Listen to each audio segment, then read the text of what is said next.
Définis comme tout type d'espace dédié à la protection de la nature, les aires protégées sont gérées de façon à assurer la conservation durable de la nature et des services écosystémiques. Au Togo, les 83 aires protégées que compte le pays sont répandues sur l'ensemble du territoire à travers des parcs nationaux, des forêts étatiques ou encore des réserves naturelles. Malgré les efforts consentis par l'administration forestière dans leur protection, les aires protégées restent menacées par des fléaux anthropiques, notamment le braconnage, le déboisement anarchique, la carbonisation et surtout l'occupation illégale des riverains. En dépit des nombreuses aires protégées touchées par ces fléaux, il en existe tout de même un qui fait office d'exception et qui constitue un modèle de conservation, le parc animalier de Sarakawa.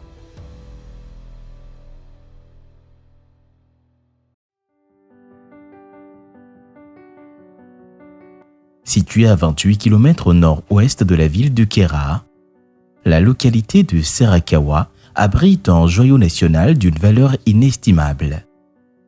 Créé en 1992 par le père de la nation, feu le général Gnassingbé Eyadema, le parc animalier de Sarakawa couvre une superficie totale de 428 hectares. Ce n'est pas l'étendue de la forêt qui est importante, mais ce qui est important, c'est la richesse.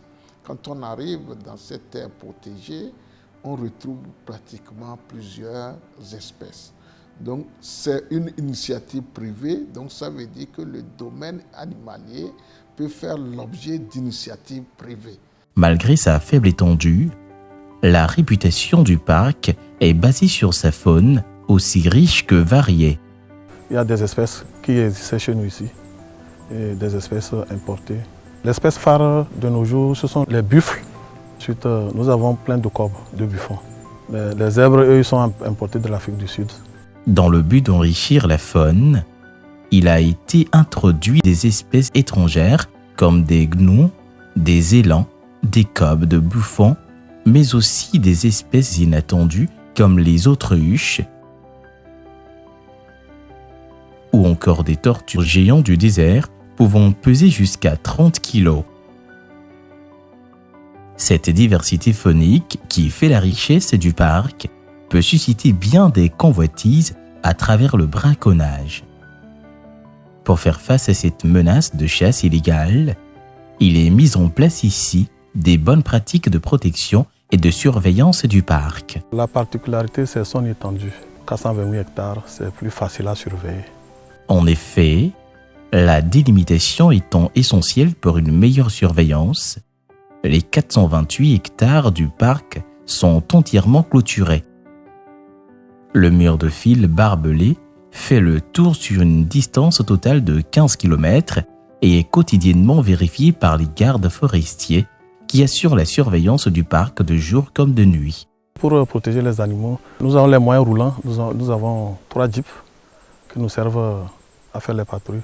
Nous avons 3 motos et à l'appui, quand nous voulons être plus discrets, nous avons des vélos tout-terrain. Rompus à la tâche, les gardes forestiers sont aux aguets à chaque instant.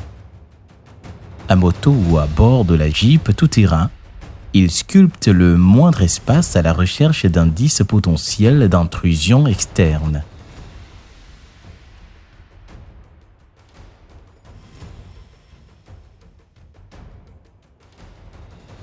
Ce dispositif de patrouille est d'autant plus efficace que le réseau de pistes à l'intérieur du parc est dense, ce qui permet une rapidité d'intervention des gardes forestiers. Ces méthodes de surveillance ainsi mises en place font preuve d'une efficacité redoutable dans la dissuasion de tout acte de braconnage.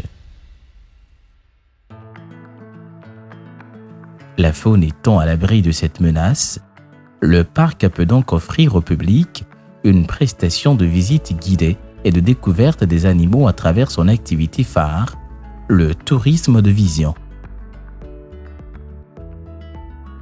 Cet engin roulant aux allures insolites n'est que le véhicule spécialisé et adapté qui transportent les touristes.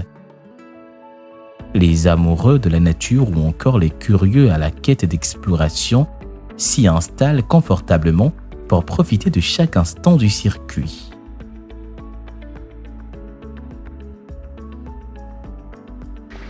À bord, un guide se charge d'informer les visiteurs et d'attirer leur attention sur l'importance de la protection du parc. Soyez les bienvenus au parc animalier de Sarakawa. Le parc a été créé en 1992 par le feu président Gnassingbé Eyadema. Il s'étend sur une superficie de 428 hectares. Il est composé des espèces locales et importées. Au fur et à mesure qu'on évolue, nous allons les découvrir. Une visite riche en découvertes qui conduit les touristes à travers les merveilles du parc. Si la diversité de la faune permet une activité génératrice de revenus comme le tourisme, il n'en est pas moins en ce qui concerne la flore. La richesse de la végétation confère un autre avantage assez lucratif au parc: le développement de l'apiculture pour la production du miel. Ici, nous sommes un peu reculés de la ville, donc nous profitons de l'occasion pour produire du miel de bonne qualité, très naturel. Nous avons fait recours à un technicien de la DRDR qui nous appuie. La végétation en parfait état de conservation constitue un cadre idéal pour l'élevage des abeilles dont les ruches sont disséminées dans le parc. Ici, l'apiculture se fait dans le respect des normes avec les outils modernes et adaptés. C'est ça qu'on appelle combinaison, formée de pantalons et chemises en même temps et protection que vous pouvez voir. Donc ça c'est pour éviter les piqûres d'abeilles ou du moins se réduire. Maintenant, en dehors de l'accoutrement là, il y a d'autres matériels indispensables. Vous voyez, j'ai protégé aussi mes mains, ce sont les gants. Il y a l'enfumoir. C'est un matériel très important. Sans ça, on ne peut pas faire l'apiculture. Parce que c'est ça qui remplace normalement la paille de feu que nos parents utilisaient traditionnellement, où ils brûlent les abeilles et ils dissèment parfois toute la colonie. Cette activité qui allie conservation de la nature et revenus économiques considérables demeure une opportunité durable à saisir par les riverains des aires protégées. On peut sensibiliser les gens pour dire que, mais quand vous faites par exemple un sac de charbon, vous le vendez à combien? À peine 1500. Alors que vous pouvez avoir plus de 1500, 2000 avec une seule bouteille de miel. Alors que le miel peut aussi être produit dans la forêt sans exploiter le bois. Donc il faut que les gens comprennent qu'on peut, à partir des produits de la forêt, essayer de mener des activités sans avoir une quelconque pression sur cette forêt-là. L'apiculture, c'est une activité génératrice de revenus très rentable. Je conseillerais vivement aux riverains, puisque c'est un atout, un avantage pour eux, qu'ils sont à côté des aires protégées, qu'ils pratiquent cette activité.